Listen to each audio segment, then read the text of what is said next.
bien, bonsoir à toutes et à tous. Donc, merci. Je suis très heureux de revenir ici pour une deuxième session. Donc, aujourd'hui, je me propose de vous parler de Carmen, de Bizet, qui fête donc ses 150 ans, qui a fêté ses 150 ans, puisque c'était en mars dernier.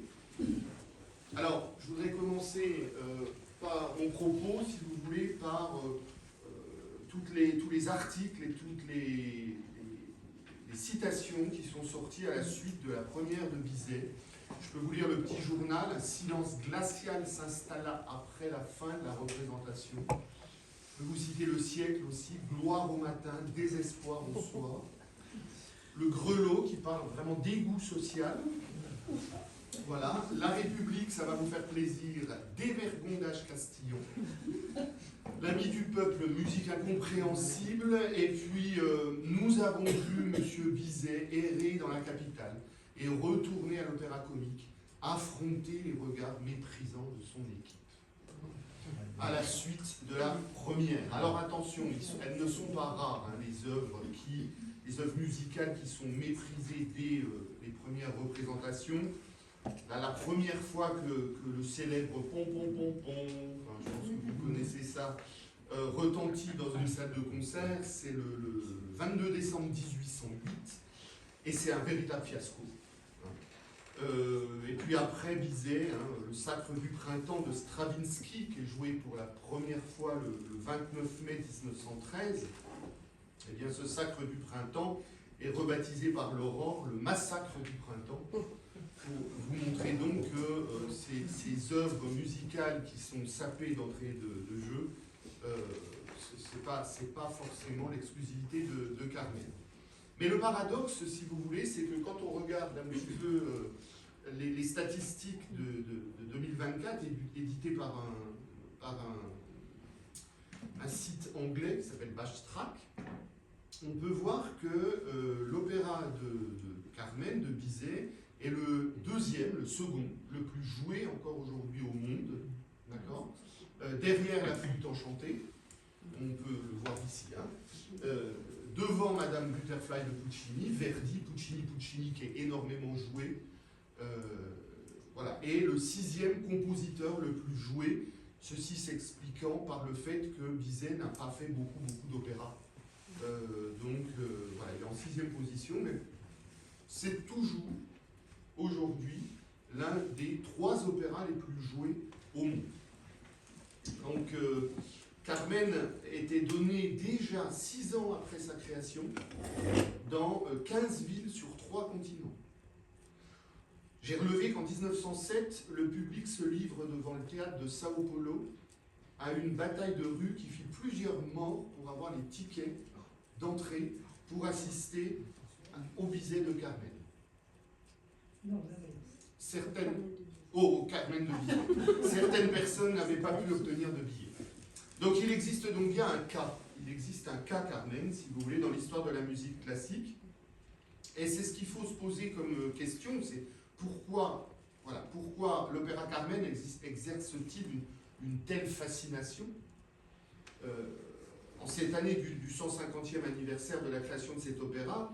Il est intéressant de revenir sur la genèse de l'œuvre, comment on écrit un opéra, comment on trouve un sujet et comment on rédige un livret, une partition, et puis voir un petit peu ce qui fait l'originalité de cette œuvre, qui est complexe, qui peut être un peu provocante aussi. On est quand même en 1875. Et puis se demander enfin si la France, est-ce que la France est à l'heure espagnole, avec cette musique savante d'inspiration hispanique? Est-ce que c'est pas plutôt une commande pour montrer un opéra qui serait fait que d'une Espagne de clichés, de pacotille, de torero, d'olé, de corrida? Est-ce qu'on va plus loin que ça? Voilà, donc c'est un petit peu la thèse que je vous propose. Pourquoi l'opéra Carmen existe aujourd'hui une telle fascination? Alors avant de débuter, je rappelle juste que c'est qu'un opéra, je vous l'ai noté ici, mais je pense peut-être que vous le savez, l'opéra c'est une forme d'art lyrique qui raconte une histoire à travers la musique, le chant et la mise en scène. Voilà. Donc l'opéra se compose toujours de solos chantés, qu'on appelle des des arias, de dialogues parlés ou chantés, qu'on appelle des récitatifs, d'ensembles vocaux, de chœurs, et évidemment d'un accompagnement orchestral. L'opéra Carmen se joua à l'Opéra Comique de Paris. Je vous ai mis ici une photographie où le 3 mars 1875, Carmen fut donnée pour la première fois. Et je voudrais commencer mon analyse en soulevant l'idée qu'on est dans un opéra comique. C'est un genre d'opéra qui doit être léger, qui doit être comique, caractérisé par des intrigues farfelues, des personnages comiques, des ensembles humoristiques, et le public va à l'opéra comique, qui existe toujours, pour y trouver du plaisir, de la légèreté, surtout à une époque où, en 1875, la Commune de Paris, l'anxiété parisienne fait qu'on cherche des lieux comme ça pour s'aérer l'esprit et pour trouver plaisir à écouter un opéra, ou encore plus des opérettes. Vous connaissez peut-être les opérettes d'Offenbach, qui sont jouées à l'opéra comique. Donc ça, je tenais à le souligner d'entrée de jeu, parce qu'on va voir que quand Bizet va proposer sa provocante Carmen, ça va glacer un petit peu l'atmosphère au sein de l'opéra comique. Ça va ? Donc tout commence en 1872, le 22 mai. Bizet fait représenter à l'opéra comique un petit ouvrage en un acte sur un livret de Louis Gallet qui s'appelle Jamilé. Alors, je peux vous en faire écouter un petit extrait. C'est pas extraordinaire, il va le dire d'ailleurs. La citation que Bizet soulignera. Ce qui me satisfait plus que l'opinion de tous ces messieurs, c'est la certitude absolue d'avoir trouvé ma voie. Voilà ce qu'il dit après cette présentation de Jamilé. Et on sent déjà, enfin, comme en classe, je ne peux pas m'empêcher.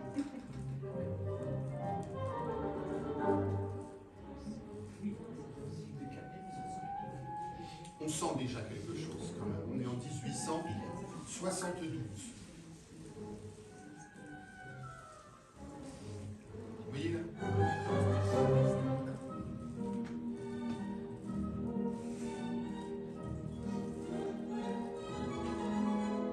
Voilà. Donc je vais peut-être... Voilà. Ça c'est... Première œuvre de Bizet pour l'opéra comique. D'accord ? Qui va lui commander une autre œuvre, nouvel ouvrage de proportions beaucoup plus ambitieuses. Et plusieurs scénarios sont envisagés. Est-ce qu'on peut partir d'une opérette, puisque c'est vraiment une commande de l'opéra comique. Donc on peut partir d'une opérette, on peut aussi partir des œuvres du compositeur qui marche beaucoup sur la place parisienne à ce moment-là, qui s'appelle Aubert. Et finalement, le choix se porte sur une nouvelle de Prosper Mérimée, écrite en 1845, qu'on peut trouver aujourd'hui dans le commerce, et publiée en 1847. Et cette nouvelle, elle intéresse Bizet, d'abord parce que Mérimée a effectué un voyage en Espagne, il lui a beaucoup parlé du folklore espagnol, il a beaucoup aimé écouter Mérimée lui décrire les décors d'Espagne, et puis aussi parce que Mérimée est parti d'une histoire vraie, inspirée d'une histoire de meurtre survenue en Espagne en 1830, au moment où Mérimée était en Espagne, et Bizet en fait la lecture, et c'est le chapitre 3 de la nouvelle qui intéresse notre compositeur. Bizet propose donc au directeur de l'opéra comique de travailler sur cette composition. Alors, les deux directeurs de l'opéra comique font un peu la moue au début, puisqu'ils lisent cette nouvelle, une nouvelle contenant des êtres à la marge de la société, des bohémiennes, des femmes autonomes, des amours libres qui finissent par un meurtre passionnel. Bon, on va voir. De toute façon, il y aura la censure qui donnera l'autorisation ou pas. Mais voilà, on laisse faire pour l'instant Bizet à la rédaction de sa composition musicale. Ça va? Alors, c'est un opéra. Donc un opéra, c'est une histoire, hein, je vous l'ai dit. Bizet, quand il lit cette histoire, il sent très vite qu'il faut épurer, atténuer le drame, qu'il faudra développer des situations festives, joviales. Il fait appel à deux librettistes. Donc le librettiste, c'est vraiment l'auteur d'un livret d'opéra, c'est son travail. L'auteur d'un ouvrage lyrique, opérette, cantate, c'est uniquement son travail. On se souvient très très peu aujourd'hui des librettistes. On se souvient beaucoup plus des compositeurs. Or, ils ont un travail très très important lors de la création d'un opéra. Donc c'est pour ça que je voulais vous les montrer. C'est Henri Mellac, qui est l'auteur de beaucoup d'opérettes et d'opéras, grand collaborateur d'Offenbach. Et on peut souligner qu'il est élu quand même à l'Académie française. Donc c'est important de voir la place un petit peu qu'occupent les librettistes à la fin du XIXe siècle. Et puis il y a Ludovic Halévy, qui est dramaturge, qui connaît un très grand succès de librairie à la fin du XIXe siècle, et qui est le cousin de la future Madame Strauss, qui organisera des salons littéraires avec Ludovic Halévy, avec Edgar Degas, avec Édouard Monet, avec Gustave Moreau. Vous connaissez peut-être tous ces gens-là qui se réunissent lors des jeudis de Ludovic. Et ce sont donc des salons littéraires de la fin du XIXe. Alors Mellac se charge de l'intrigue et Halévy se charge des dialogues. Voilà. Le 12 février 1875, le livret est déposé à la censure pour être validé ou non. Et bizarrement, il passe. Voilà, il passe. Donc, je peux vous raconter la suite. Sinon, ce serait arrêté très vite. Alors, la suite, je voulais quand même, mais bon, on va peut-être pas, c'est dommage que ce soit un petit peu, mais non, mais je sais pas. Vous connaissez tous l'histoire. Je vous l'avais quand même résumé. Je trouve que c'est intéressant. Voilà, la place à Séville, le groupe de militaires qui se détend sur la place. On a le Don José, le jeune soldat amoureux de la belle gitane Carmen. Et puis une bagarre éclate et José intervient. Comment? Oui. L'acte 2, c'est dans une taverne. Je ne sais pas si ça. Oui. Voilà. C'est là que Escamillo chante la fameuse chanson des Toreadors. Hein, on va écouter tout ça tout à l'heure. L'acte 3, c'est sous un col de montagne. José et Carmen ont rejoint un groupe de passeurs et se cachent dans les montagnes. Carmen aime toujours José, mais elle est également attirée par Escamillo. Il faut dire qu'elle est très très belle. José se méfie d'Escamillo. Et à la fin, la place de Séville, on retrouve la même place. Une corrida a lieu sur la place. Carmen est présente avec Escamillo. José la confronte une dernière fois, la suppliant de revenir. Elle refuse. José a le cœur brisé et dans un accès de rage, il poignarde Carmen à mort. Il est arrêté et emmené en prison. Voilà. Donc ça, il faut le mettre en musique. Quand on est compositeur, il faut le mettre en musique. C'est bien d'avoir cette histoire, elle est belle, mais il faut quand même la mettre en musique. Et Bizet rencontre 4 difficultés. Il a beaucoup de mal à composer à partir de cette musique. Première difficulté, il a du mal à donner une couleur hispanique à sa partition. La musique espagnole, ça ne correspond pas tellement au carcan de la partition classique, en fait, composée, vous le savez peut-être, d'harmonie traditionnelle de ce qu'on appelle la forme sonate, hein, très classique. Et il y a une confrontation entre cette forme sonate et ce que Bizet voudrait faire, c'est-à-dire des couleurs hispaniques. Et donc ça, c'est un premier problème. Il bute sur ce problème.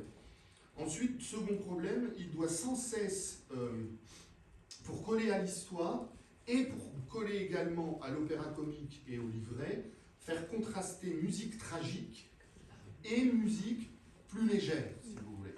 Donc, pour les musiciens, je ne sais pas s'il y en a dans la salle, mais mode majeur pour la musique joviale et aérée, et mode mineur pour le côté plus tragique. Et ça lui pose un problème de toujours basculer entre les deux.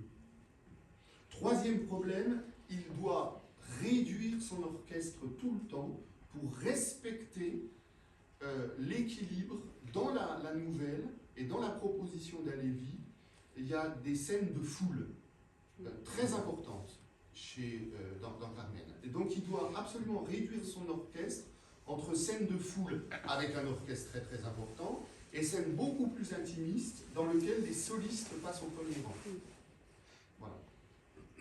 Et d'ailleurs l'orchestre est assez conséquent, hein. 12 violons 1, 10 violons 2, 8 altos, 6 violoncelles, 4 contrebasses, vous voyez, un piccolo, 2 flûtes, un cor anglais, 2 hautbois, 2 clarinettes, 2 bassons, 4 cordes, 2 trompettes, 3 trombones, une harpe, des timbales, une grosse caisse, cymbales frappées, triangle, tambourin, castagnette.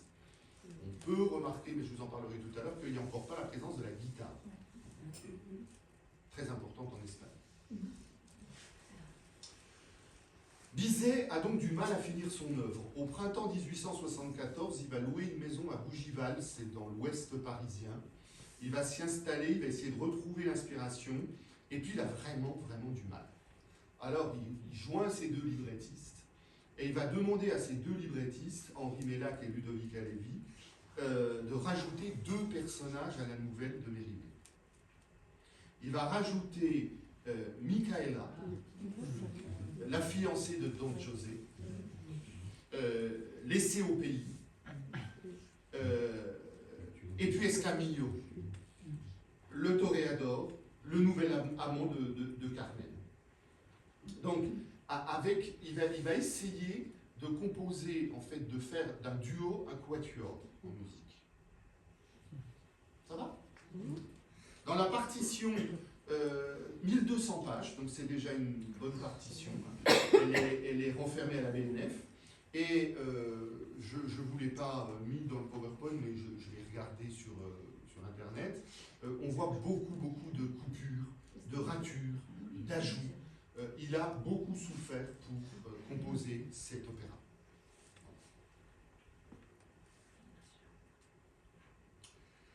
Et puis après, il faut répéter. Il faut répéter avant de créer. Donc début des répétitions en septembre 1874, chacun dans son coin, hein, puis après sur le plateau.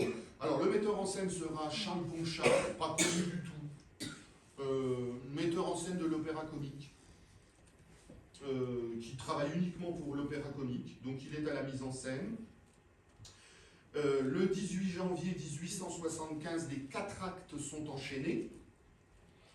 Célestine Gallimarié sera Carmen, et Célestine Gallimarié, pardon, elle est connue, elle travaille avec Jacques Offenbach, beaucoup, et deviendra la maîtresse de Georges Bizet en interprétant Carmen. Elle n'est pas satisfaite.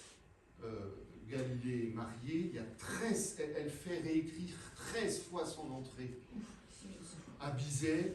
Elle veut une entrée beaucoup plus, comment dirais-je,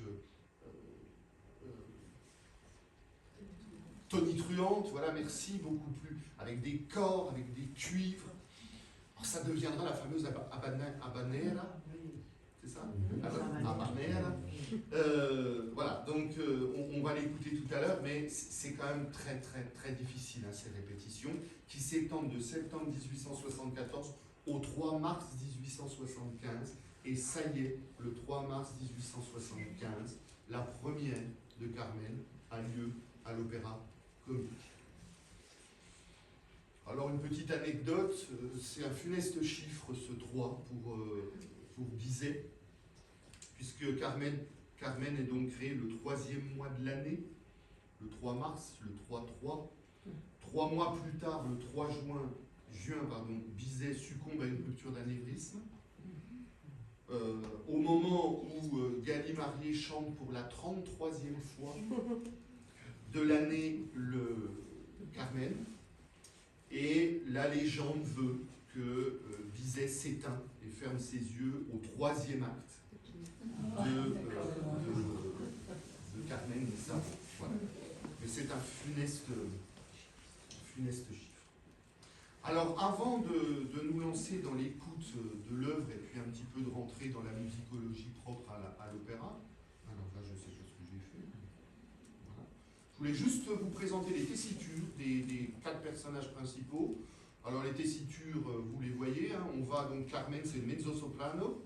Donc, on voit ici en jaune, c'est le chant habituel, si vous voulez, pour les mezzo-sopranos. Hein. Donc, on est plutôt dans l'aigu. Ça va? Michaela, elle, c'est plutôt une soprano, donc elle aura une voix plus aiguë que Carmen, mais aussi plus jeune, hein, et puis moins enfumée par la cigarette. Don José, c'est un ténor, le brigadier amoureux. Et puis Escamillo, le célèbre torero, lui c'est un baryton, donc le plus grave. Voilà. Ah, ça c'était juste pour vous montrer les tessitures. Alors on peut y aller si vous voulez. Je pense que le prélude, il n'y a rien de mieux que le prélude pour saisir les 2 grandes caractéristiques de cette femme.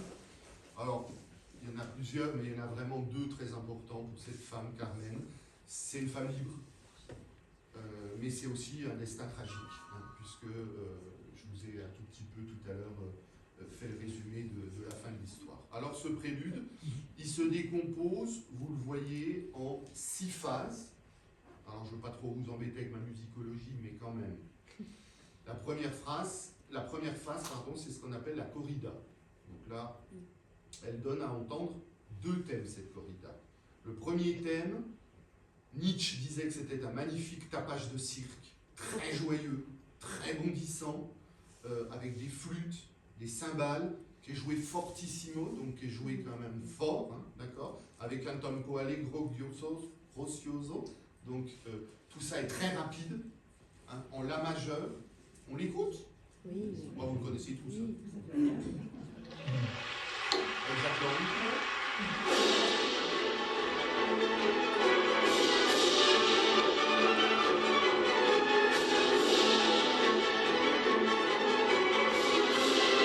Alors, je voulais quand même... Attendez, si je ne veux pas vous embêter, mais quand même, regardez. Vous pouvez le deviner ici, je ne sais pas, enfin, on ne le verra pas, mais... essayez de repérer. Vous voyez ici le tan, et là, vous voyez le tan ici, ça, et après, encore, vous voyez, et voilà, et encore une fois, et puis après, évidemment, ici, on renouvelle une fois, d'accord? Et puis après, on va tomber dans le second thème du premier moment, ça va? Donc, je vous le fais écouter, comme ça vous pouvez. Mais si, c'est bien.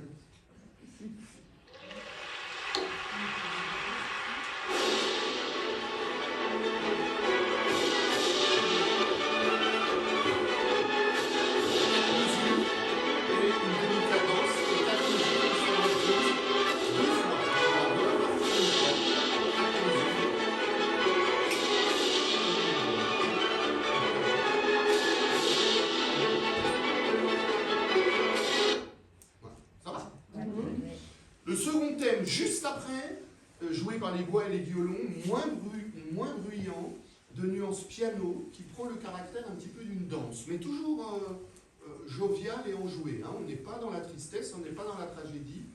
Là, c'est la fin.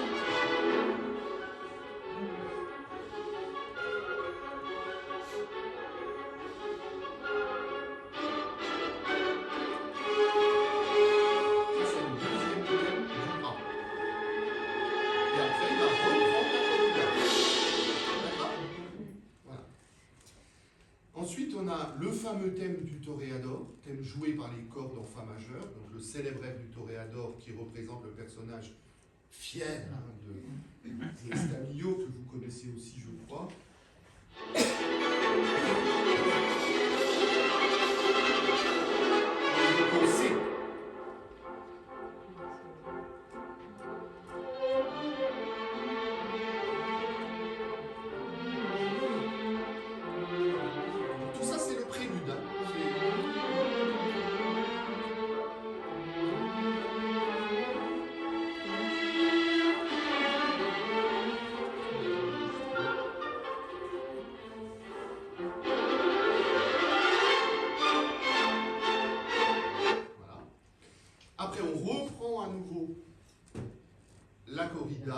Et puis on finit par le destin tragique, parce qu'il ne faut quand même pas oublier la fin.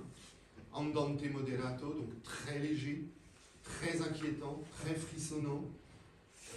Le frisson vient avec ses trémolos de violon.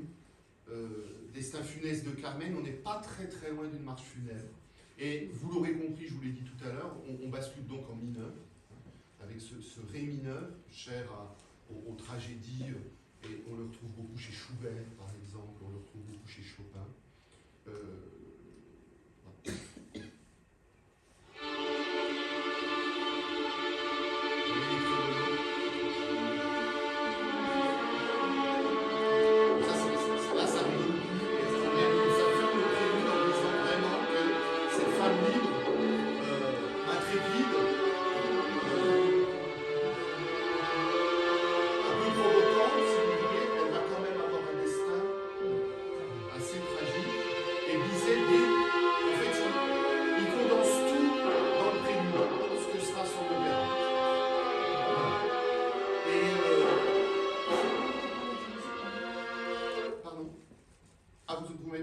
Il condense tout dans le prélude, il condense tout ce que sera son opéra.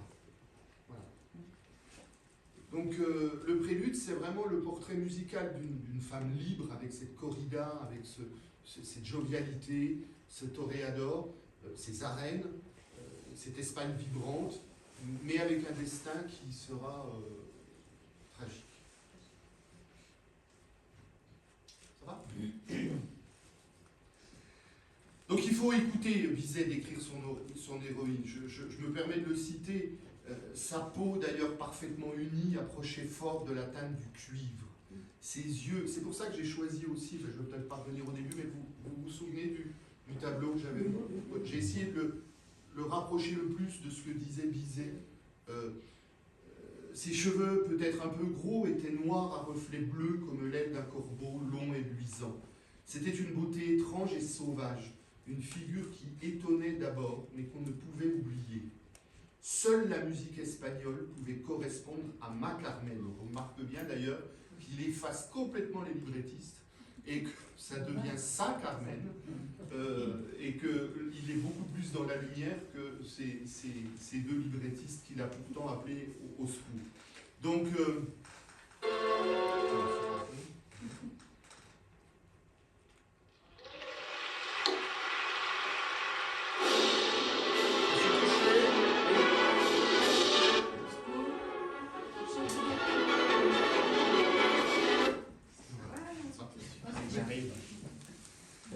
avec Carmen, c'est l'apogée du mythe bohémien, en fait. Et cette bohémienne, elle doit être musicalement espagnole, si vous voulez. Si elle est présentée comme bohémienne dans la nouvelle, elle est présentée bohémienne par les librettistes, elle doit être présentée bohémienne à travers la musique. Alors, c'est pas difficile d'être présentée bohémienne à Paris en 1875. L'année d'avant, un célèbre musicien qui s'appelle Lalo a fait une symphonie espagnole. En 1833, Offenbach a présenté ses Espagnolades. Donc les Pyrénées n'existent plus vraiment en musique. Hein. Tout est espagnol à Paris à ce moment-là. De nombreux musiciens d'ailleurs espagnols sont montés à Paris pour échapper aux répressions de 1823. Donc la bohémienne, je voulais juste vous en parler un petit peu, ça demeure une figure centrale de l'art lyrique, vraiment. Hein.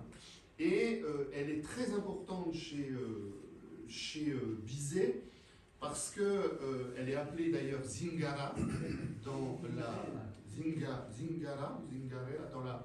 dans la nouvelle. On l'identifie par son code vestimentaire, avec ce drapé. Hein, vous voyez ici la très belle toile du Caravage. Oui. Et Mérimée d'ailleurs disait, comme j'étudie les bohémiens avec beaucoup de soin, j'ai fait mon héroïne bohémienne. Donc Bizet veut reproduire, si vous voulez, c'est presque un travail d'ethnologue et que propose Bizet à travers cette musique espagnole et les librettistes à travers cette figure de bohémienne.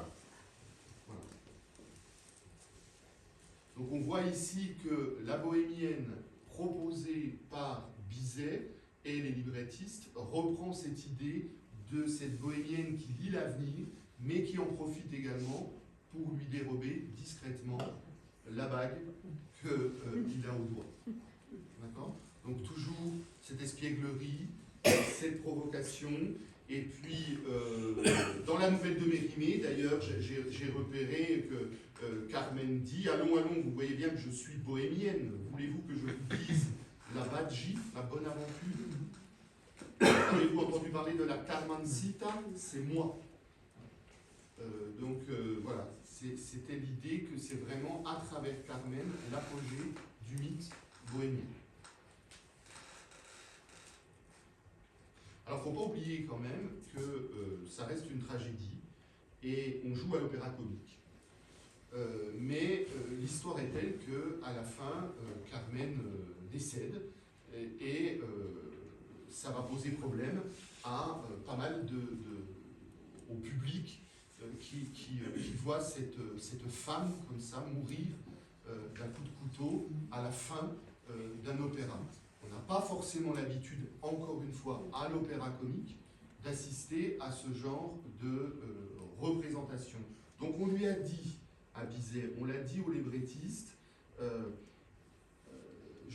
Bizet le dit, mais alors on adoucit, on va finir par la faire bourgeoise en fait. Donc, est-elle encore bohémienne? Et c'est là que le rôle de Michaela, si vous voulez, intervient. Comment? Voilà, ce rôle, et je vous le mets ici, hein, il contrebalance vraiment le caractère provocateur de Carmen. Le personnage de Michaela n'existe pas dans le roman de Prosper Mérimée, il est introduit donc par les librettistes pour adoucir, si vous voulez, l'ensemble, parce que c'est une commande, et il n'y a rien à faire, il faut quand même que l'opéra comique puisse vivre des billets vendus pour cet opéra. Voilà. Donc c'est vraiment tragique à la fin, et d'ailleurs je me souviens, quand on assiste parfois à Carmen, j'avais assisté à un Carmen à Paris, à la salle Pleyel, c'est une petite anecdote que je vous raconte, en compagnie d'amis, et à la fin de la représentation, je ne sais pas si vous avez déjà assisté à Carmen, mais alors c'est une ovation totale, tout le monde se lève, c'est presque le public est évidemment en transe totale, et notre ami s'était tourné vers nous en disant « Mais vous vous rendez compte qu'on est en train d'applaudir un féminicide ?» Donc c'était juste une petite anecdote, mais enfin bon, ça laisse quand même augurer de ce que ça pouvait être à l'époque. Donc voilà, j'avais trouvé que c'était... Alors, la France à l'heure espagnole. Cette France à l'heure espagnole, je trouve, et je voulais qu'on l'écoute, qu'on est vraiment, vraiment dans l'Espagne profonde en écoutant cette habanera, ce fameux oiseau rebelle. Vous connaissez, on va écouter. Alors, je me permets encore une fois de vous montrer la partition. Pour cette habanera, vous allez voir qu'il y a deux voix. Hein. La première voix, elle est en majeur, elle est fière, les notes sont conquérantes. Je vais vous la faire écouter. La voilà, en première voix.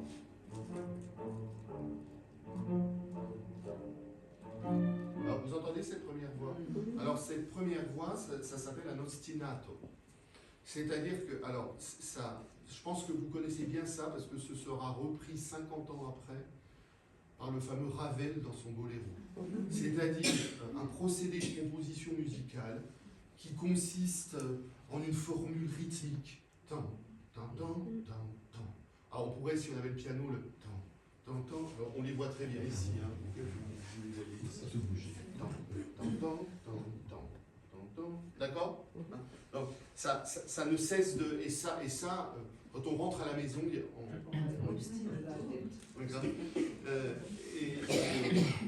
après, il va superposer un second rythme qui est lui plus nonchalant, presque lascif, qui va être confié à la voix. Et c'est là qu'intervient évidemment le récitatif, et qui lui est en mineur. Hein, mais les deux vont... Alors, c'est vraiment l'habanera qui va faire que Carmen va connaître un tel succès.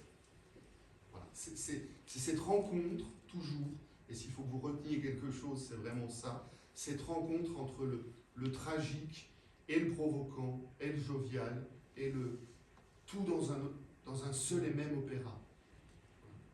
Et c'est la magie de Bizet, hein, ça, d'avoir dans un même travail, dans un même spectacle, proposer les deux couleurs de la vie finalement, que sont la tragédie et la jovialité et les sourires. Donc je vous la fais écouter.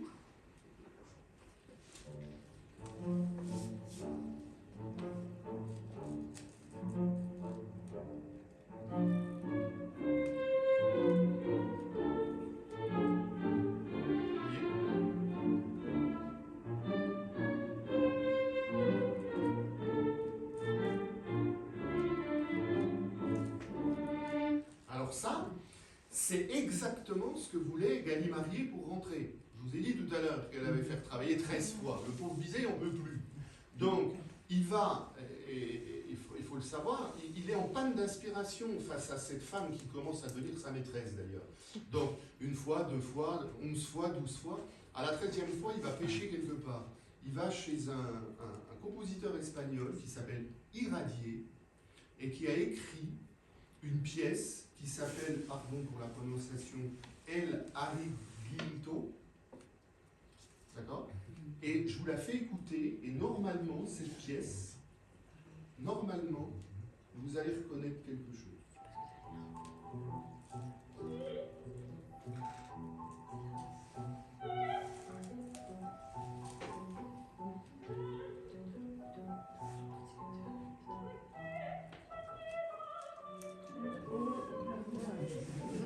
Oui, Madame Bizet.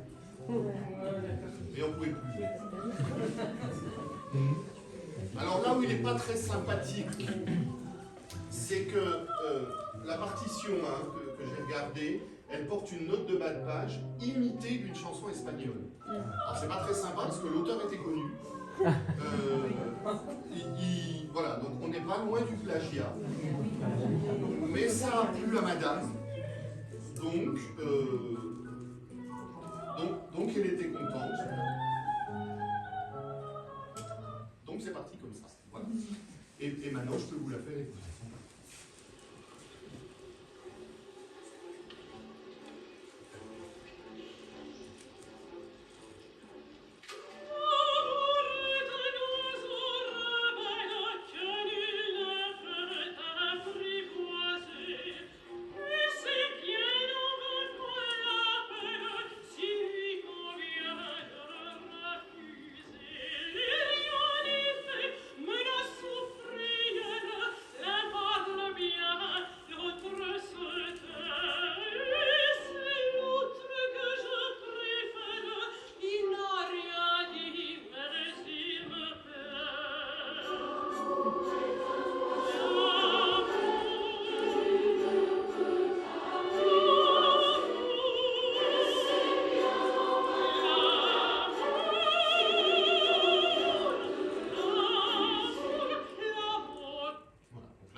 La deuxième, alors, Bizet utilise vraiment des rythmes espagnols, là, hein, très authentiques, avec la banera, qui est une danse africaine au départ.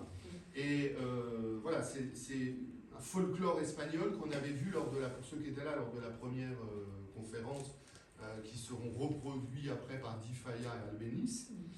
Donc ce folklore espagnol, des mélodies d'inspiration donc folklorique, avec des harmonies très audacieuses, qui se démarque vraiment de la forme classique telle qu'on la connaît. Donc c'est vraiment une couleur musicale inédite. En fait, c'est un petit peu musique savante et musique populaire qui se rejoignent dans cette habanera. Et dans ce deuxième extrait, la Seguedille, qui est moins connu peut-être, ben, on peut peut-être l'écouter. Alors je l'avais là, mais je me demande si...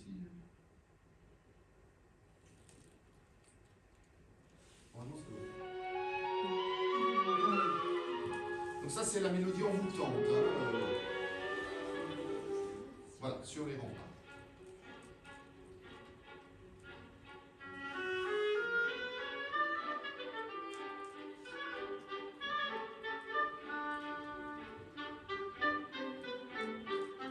C'est une danse qui est généralement chantée en Espagne. Chantée. De pulsations ternaires avec un tempo assez rapide.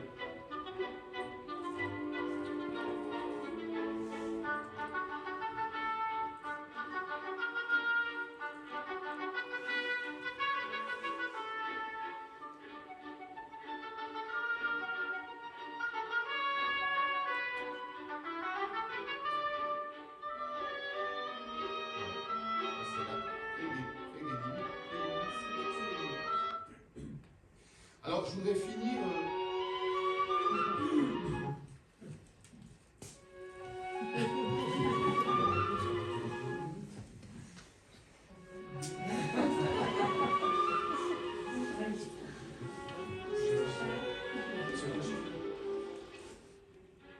Pourquoi ça revient toujours?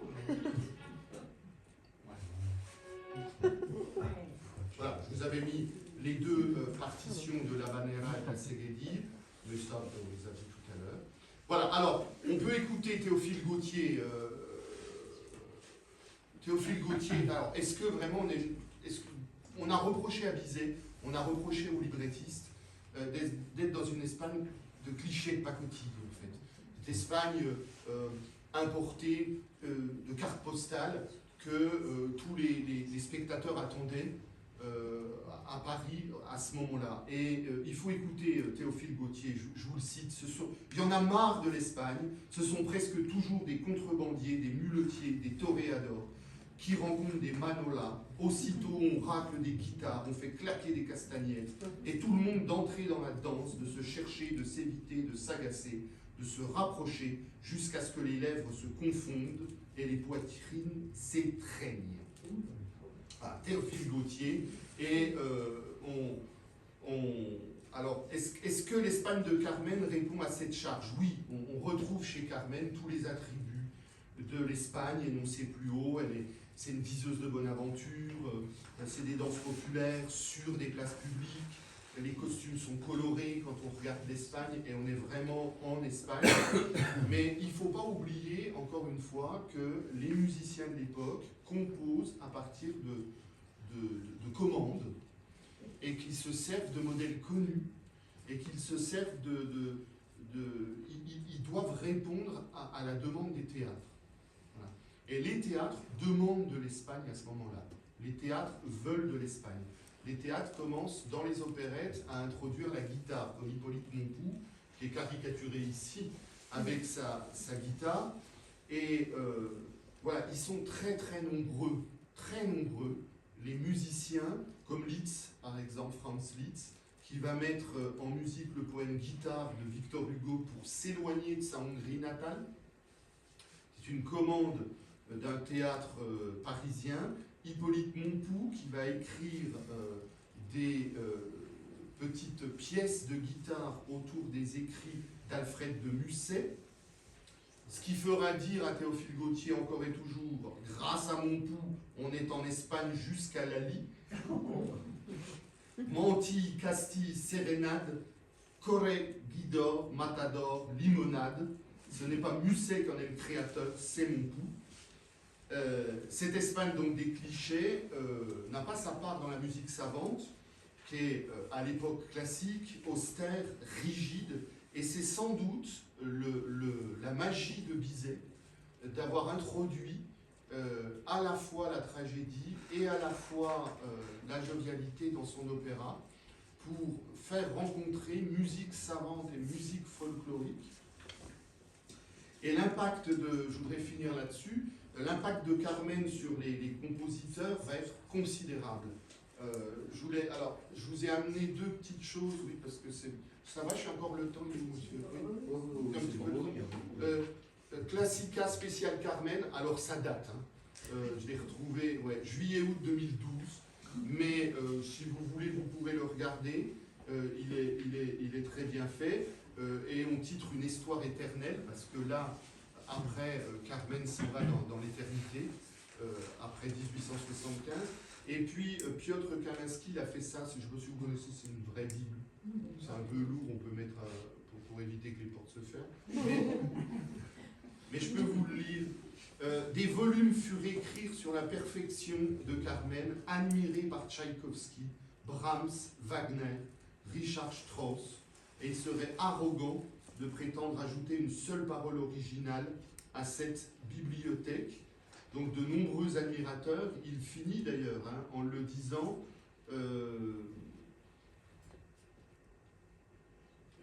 Bizet, voilà. Alors, le spectateur est au sommet de l'euphorie pour mieux le précipiter dans le malheur. Voilà ce qu'il dit de Carmen. On place le spectateur dans l'euphorie, au sommet de l'euphorie, pour mieux le précipiter dans le malheur. Mais nous l'avons dit, dans cet opéra, tout est parfait. Donc, ça je voulais vous le citer. Alors, Massenet, Puccini, Debussy, bien d'autres vont s'inspirer de cette audace harmonique de Bizet, de confondre et de mélanger folklore et musique savante.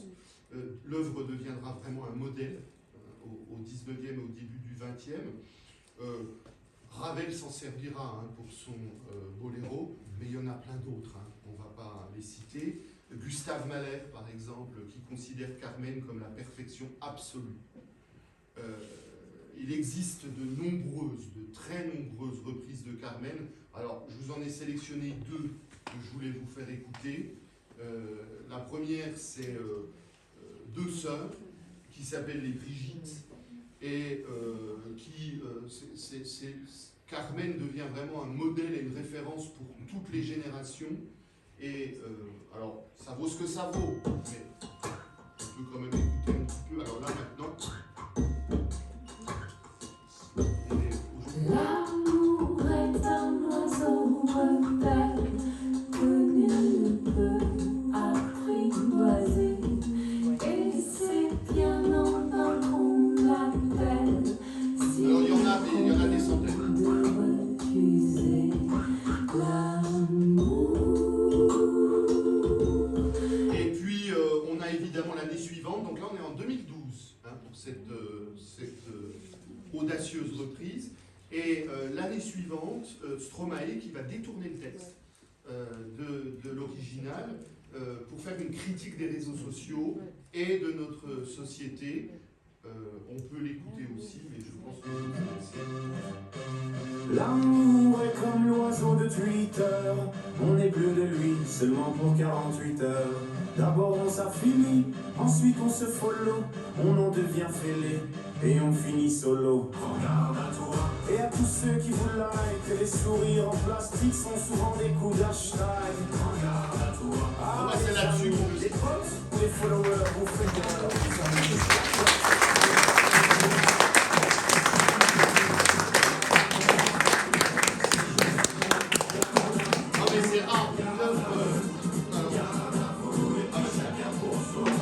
une œuvre classique comme ça il y en a pas beaucoup, parce qu'on en connaît, on connaît évidemment le popopopom dont je vous parlais tout à l'heure, mais ça n'a pas été repris en fait, la cinquième de Beethoven n'a pas été repris, le boléro il n'a pas été repris non plus de Ravel, on l'écoute, il s'écoute, mais c'est celui de Ravel en fait qu'on écoute, on n'est pas... Donc il n'y a pas beaucoup d'opéras qui sont mis au jour. Ouais, moi j'en ai pas, et c'est ce qui fait vraiment, je pense, le génie de l'artiste, c'est d'épouser toutes les temporalités, à la fois celles du 19e, du 20e, du début du 21e, donc, c'est quand même incroyable. Donc, et le classement de tout à l'heure le montrait, deuxième opéra le plus joué au monde, enfin, c'est fabuleux, alors que on a vu tout à l'heure ce que les journaux d'époque pensaient de... Est-ce que vous avez des questions ?